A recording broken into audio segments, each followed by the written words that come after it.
Doe je eens gewoon samen. Even wachten en tellen allemaal. Tel tot 3. 3.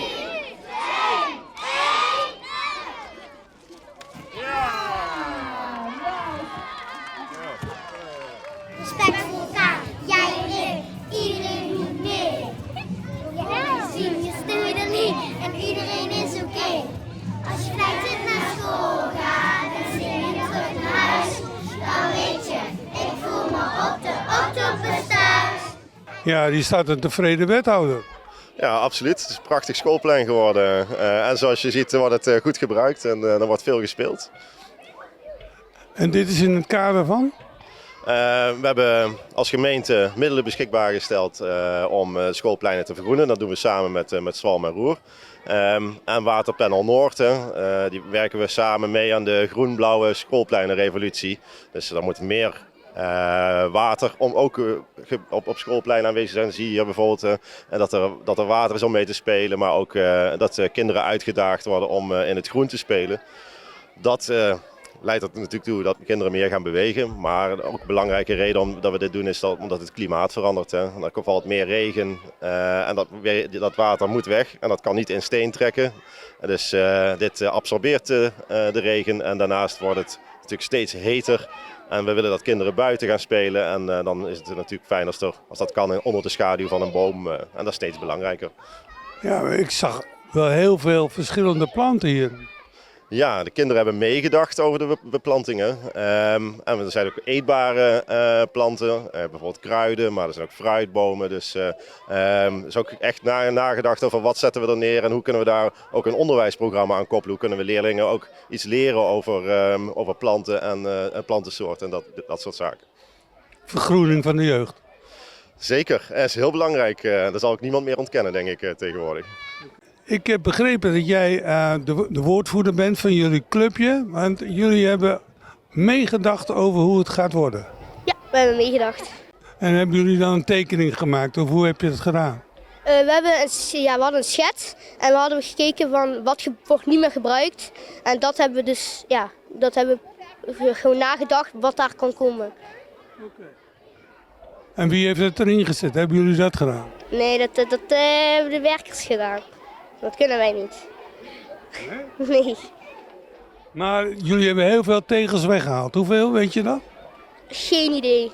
De directeur weet dat, de directrice weet dat denk ik wel. Vond je het leuk om te doen? Ja, ik vond het heel leuk om te doen. Ga je dat thuis ook doen, denk je? Thuis hebben we het al gedaan. En gaan jullie het ook een beetje in de gaten houden dat het ook allemaal goed gaat groeien en zo? Ga je het een beetje bijhouden? Ja, we hebben heel veel fruiten, soorten groenten in onze tuin. En dan elke dag gewoon water geven en dan uiteindelijk plukken. Ja, ik sta hier voor een heel tevreden directrice van basisschool De Octopus. Zeker weten. We hebben net ons vergroende schoolplein geopend, dus zeker heel tevreden. Hoe gaat u het organiseren? Want ja, zo'n plein aanleggen, dat is prima, maar dan?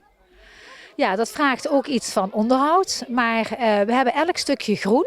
Het gras niet, maar wel elke aanplant. Dat wordt toegekend aan een lokaal. En die groep die in dat lokaal zit, moet zorgen voor dat stukje aanplant. Samen met de leerkracht. Dus die kan met een groepje tijdens een surveillance of tijdens een moment buiten spelen. Zeggen van vandaag gaan we wat onkruid wieden. Of we gaan naar de planten kijken. Of we leren iets over dit plantje wat hier staat. Of deze boom. Elke groep krijgt ook een boekje waarin staat welke planten in een plantvak staan. Zodat ze ook daar iets over kunnen leren. Vergroening van de jeugd. Nou, zo zou je het ook kunnen noemen. Ja, maar u bent wel heel tevreden, want ik zie u echt glunderen vandaag. Het is als je van een schoolplein met heel veel ruimte, dus daar waren we heel blij mee, maar wat alleen maar asfalt. En je hebt nu ook stukjes groen- en speelmogelijkheden op het plein. Dan is dat zo'n andere aanblik en het geeft gewoon een andere dimensie aan het plein. Het is gewoon heel mooi en kinderen hebben het gezien, mochten er niet op spelen. En nu mogen ze er wel spelen. Tenminste op de speelheuvel waar we nu vlakbij staan. Ja.